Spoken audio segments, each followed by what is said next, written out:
Right, ladies and gentlemen, welcome to another episode of the Morning After. The Afghan juggernaut just doesn't seem to stop this World Cup. Fardin and I here to discuss that in today's episode of the Morning After. Fardin, let's start from the very beginning.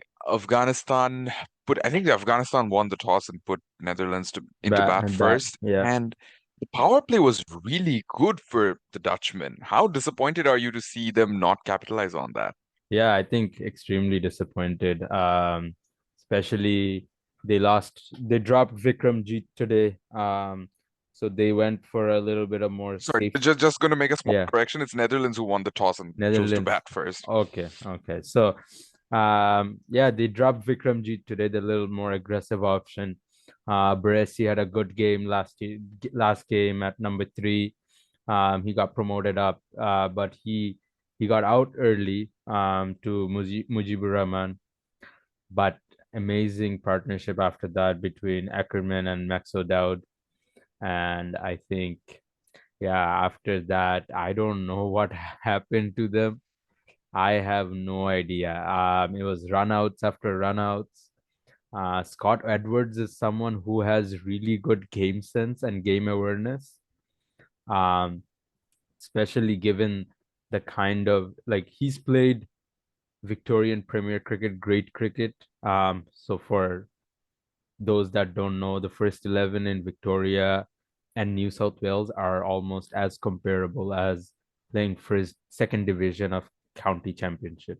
So that's how competitive it is. So he was playing that before he became Netherlands captain. So for him to not see the ball and get run out and things like that, yeah, I guess it was just. Would you say it was a bit of pressure that got to them? For sure. I mean, why would they, as a side, be taking so much pressure on themselves? I really don't know. Yeah, But that's what happens. from You 73 win. for one, right? Is just Yeah. yeah, yeah, You win against teams like South Africa and Bangladesh in games where no one would have given you as much of a a chance. chance. And Yeah, then we you caught start to think, we okay, caught the some. top four isn't impossible right now. So maybe Yeah, we should play our best game. Maybe they were overthinking it with trying to get as many runs as possible before the pitch deteriorated, trying to get yeah. as many singles in, trying to capitalize on Afghanistan's reputation for not having the best of Field. fielders out there. Yeah, But yeah. they're working on every No, single aspect of their 100%. game. You can see the effort Afghanistan's putting in with their game, in every aspect. And the one I think the two runouts I was utterly disappointed with, besides Scott Edwards's self-suicide, was uh Ackerman's one and Engelbrecht's one when he was on 58, because he literally hit it to Muhammad Nabi and just, I don't know, like they hit it directly to the fielder and just ran, and in hopes that the fielder would misfield. But like, you're taking a big risk like that at a World Cup, thinking that, oh, if I put pressure, these guys are gonna misfield. And yeah, this this ain't like club cricket, right? Guys getting nervous and stuff. It's like, ball's coming towards me. No, this is the big leagues, bro. These guys have been here. Mohammad Nabi's plays 153 of Afghanistan's 158 ODIs. So moving forward, Mohammad Nabi, thank you for mentioning him because Yeah, he was the peak of the bowlers with 3 for 28. We expect spinners to come good on this Lucknow track, but it yeah, seems like Netherlands sort of had a plan. They saw off Rashid Khan, 10 overs, 31, no wicket. They made sure that, okay, we were going to be defensive against him. Mujib, after his first wicket, he started to err in line and length, and they yeah. did They capitalize. did In the make power play, use they of did it. capitalize. Yeah, yeah. Problem was, they simply didn't look like they have a plan for Nabi and Noor once the run out started happening. Yeah, and I think it hurts them that one of their key players, Bastilleda, is looking a little bit out of form. He's one who's actually known for taking on the spinners or known to put the pressure back on the bowlers, and he's been able to do that at the first half of the World Cup, continuing on from the qualifiers where he actually played. people like Hasaranga, um, Gudakesh Moti, and all those guys. He played them quite well in those matches. So yeah, for him to be out of form, and he's also one of the wickets Nabi got. So yeah, I mean Nabi's experience with the ball and experience as a captain, everything showed today, especially with the fields he set to put those pressure back on. Um, like you mentioned, with the runouts creeping up, they were always just a little bit under pressure. And yeah, I guess this is a like someone was saying yesterday at my practice that Afghanistan's got a little bit more experience than Netherlands, and I think that just triumphed them today. Ikram Ali kills wicket keeping. Oh man, exceptional! I just love this dude. Honestly, um, 2019 World Cup, he came in I think against West Indies and he scored some runs. And then he just like got dropped or whatever. I don't know. And then he just found himself back in again this year before the Asia Cup. And I was joking around about it that this bloke finds himself in national team colors every time before a ICC tournament, almost like how Hamid Hassan and Shapur Zadran used to find them in the squad before every ICC tournament. But he's made good work of it, and he was a little injured last game. Looked better today, and yeah, I would say for him to keep like that to Nabi, Rashid, and Mujib and Noor, four guys who are completely different types of bowlers with different bags of tricks, and he doesn't make a mistake. Can we ship him to Bangladesh? Is it possible? Ship him to Bangladesh. He's not going to keep. They're going to He's make not him play gonna. like a Yeah, specialist yeah, yeah. batter, Better. Yeah, yeah, and there yeah. will his career will just go down the drain. But exceptional talent and good signs for Afghanistan going forward. They don't have to rely on Gurbaz as a keeper, and that frees him up 100% to focus on his batting and fielding because Gurbaz is a really good fielder, and just wicket keeping takes away from him. So, yeah, I guess this is Afghanistan's better 11, 100%.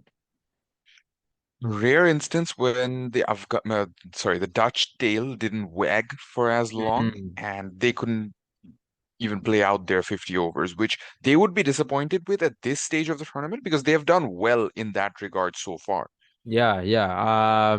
100%. That's one of the things I was thinking whenever, even when they were seven down and Van der Merwe came on to bat, I was thinking, they still have a chance to, push that 220, 230 kind of mark, and, bat the 50 overs out.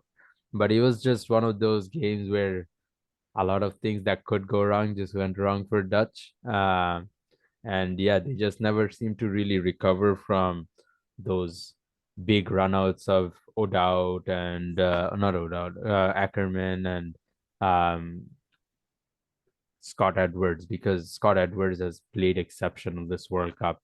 Um, Even yesterday on commentary during the India game, these guys were saying Scott Edwards is easily the best wicketkeeper right now at the World Cup. Um, Wicketkeeper batsman at the World Cup. And KL Rahul's done well, Ikram Ali Khil's done well, but for Scott Edwards to take those kind of credits home, obviously says a lot about him as a player and as a leader. All 6 wickets, which weren't runouts, went to the spinners. We're not too surprised. Yeah, Lucknow is Lucknow a very pitch. Yeah, spin-friendly pitch, yeah. and then you have spinners of Afghanistan's quality. But did they? It doesn't. It absolutely doesn't matter. But did Afghanistan miss a little trick by dropping Naveen Naveen for over. this match? Yeah, yeah, yeah. I was I thinking. mean, I was he's got a thinking lot of experience here in Lucknow. Yeah, yeah. That's what I was thinking because that's the first thing that actually came to my mind because I was thinking about his IPL experience. Plus, I was thinking he's one of those guys that bowl a lot of slower deliveries and a lot of variations, back out the hand stuff, just messing around and whatnot. So on a different game where you have better batters against spin, it might have been an issue, but obviously, like you said, it didn't matter in the context of this game. But yeah, I don't know if Afghanistan do they have any Lucknow matches left, or is that their last one at Lucknow? I don't think I they don't think do. so. I'm Yeah. just gonna do a quick check of the schedule, and no, that's the problem. They moved to Mumbai and Ahmedabad. Oh, The ranks, Mumbai not so much. ranks, The Ahmedabad might have something for the ranks. spinners. Yeah, yeah, yeah. So Noor Ahmed's got that role that he will come in whenever there's a spin-friendly pitch, right? So, and then the other three play automatically. And yeah, I mean, end of the day, what do you want? You want a dynamic team, guys, where guys are not salty about which game they're playing, which game they're not playing. So no specific digs or anything, but that's how you become a successful team end of the day.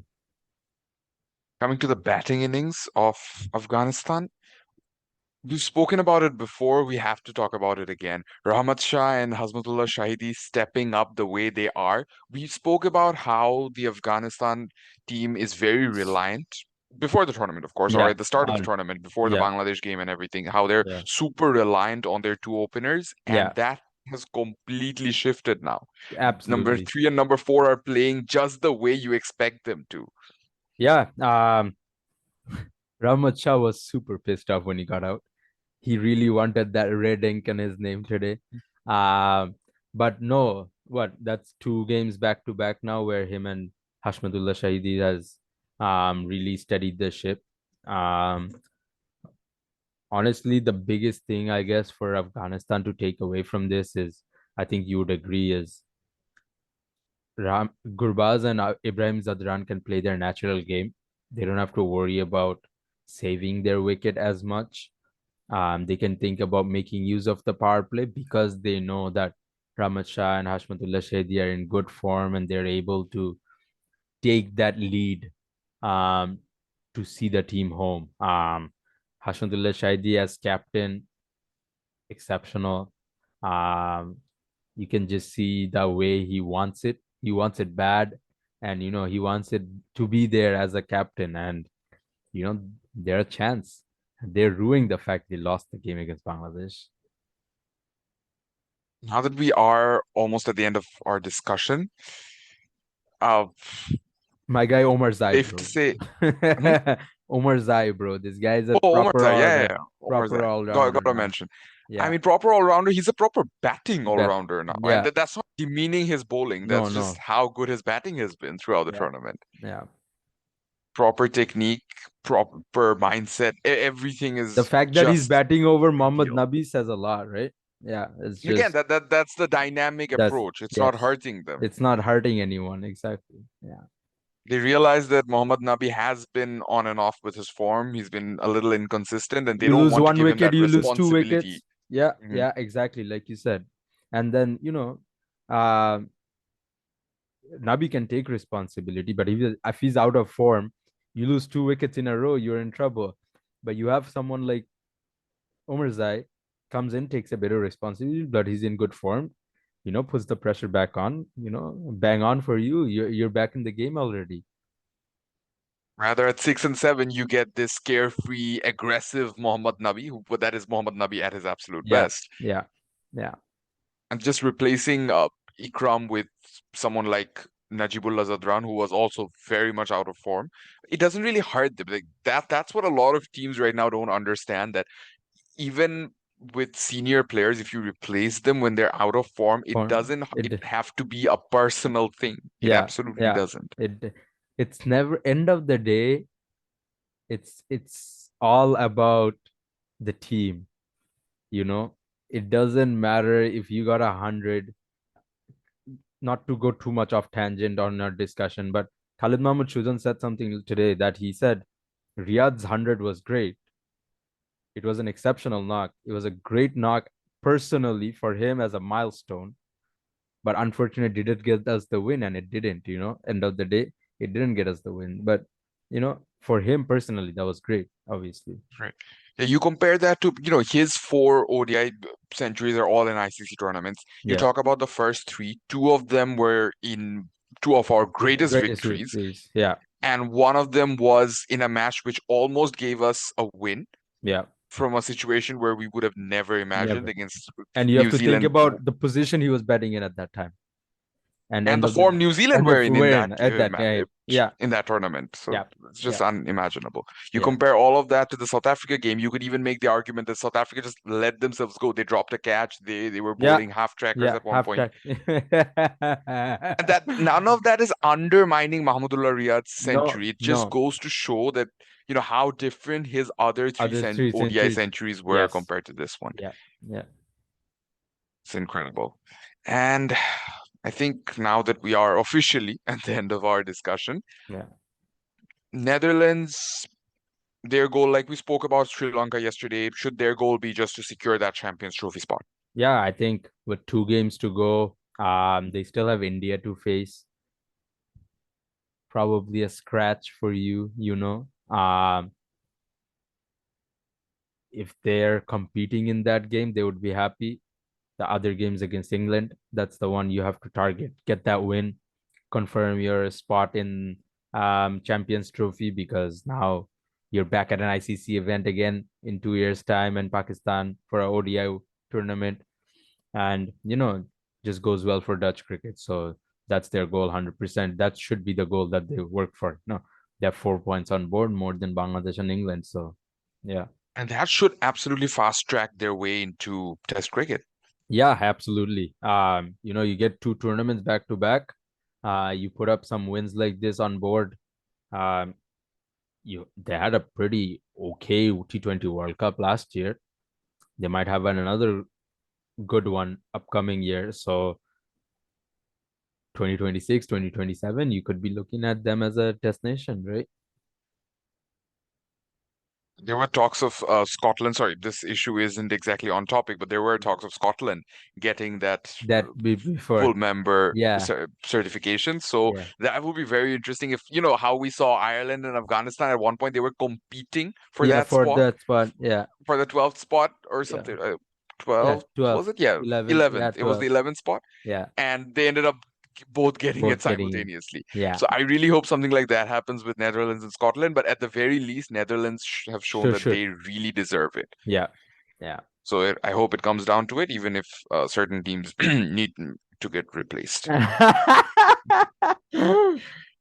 Anyways, again, Afghanistan, Semis. top four within breathing space right now. Yeah, breathing space. You get a couple of results. Pakistan game today. The first game of the day in a double header. Pakistan loses. Afghanistan's a good shout. Um, they just need to win one more. Yeah, Even if Pakistan win, Afghanistan still have a still fairly has a good chance. chance. Yeah, yeah. But I'm just saying it becomes easier for them on their path. Um, Afghanistan's got 8 points. 8 points. They get 2 more. And they would, I guess, by that regard, they would also be hoping for England to win against Australia, which seems Australia, unlikely at this point, unlikely. but Yeah, it's but possible. The but Ashes rivalry, you never hey, know. man, Mitchell Marsh is gone. Glenn Maxwell's gone. You never know. More importantly, Matthew Mott just got to know about the whole Champions Trophy situation. So they have something to play for. I don't even know what's going on in England cricket. David Willey's retired, and he's had an interview with Sky. I don't know if you saw it yet. Check you recommend you to check it out.